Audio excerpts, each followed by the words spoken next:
রাসূল ডাকতেছেন, সাহাবীরা রে, আমার এই শহীদদেরকে দাফন করে দাও। শর্ত হলো গোসল দিও না, রক্তমাখা জামা কাপড়গুলো পাল্টাইও না, এই রক্তমাখা জামা সহ দাফন করে দাও। হাসরের ময়দানে আমি নবী এই শহীদগুলো লইয়া আল্লাহর আরশের কিনারে যাইয়া দাঁড়াবো, দেখাবো আমার উম্মতের মতো কেউ নিয়ে আল্লাহকে পাওয়ার জন্য এইভাবে কষ্ট করেছে।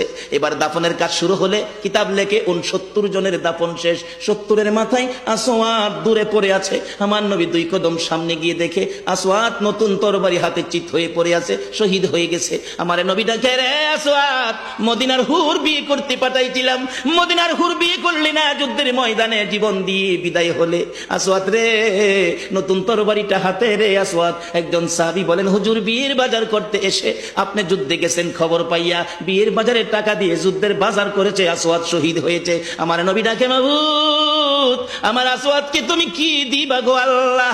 মদিনার হুর নিল না, রাসূলের পক্ষ নিয়ে জীবন দিয়ে দুনিয়ার থেকে বিদায় হলো, আমার আসওয়াদকে তুমি কি দিবা গো আল্লাহ? আসওয়াদের লাশটা ধরে ধরে কবরের দিকে নিয়ে আসতেছে। গোসল লাগবে না, কাফন লাগবে না, শুধু দাফন করে দিবে। আমার নবী আসওয়াদের কবরের পাশে দাঁড়াইয়া মুস্কি মুস্কি হাসতেছেন। সাহাবীরা আরজ করেন, ইয়া রাসূলুল্লাহ, এই কবরের পাশে হাসতেছেন কেন, ব্যাপার কি? আমার নবী বলেন, সাহাবীরা রে, আমি যা দেখি তোমরা তা দেখো না রে। সাহাবীরা, হুজুর কি দেখে হাসছেন জানতে চাই।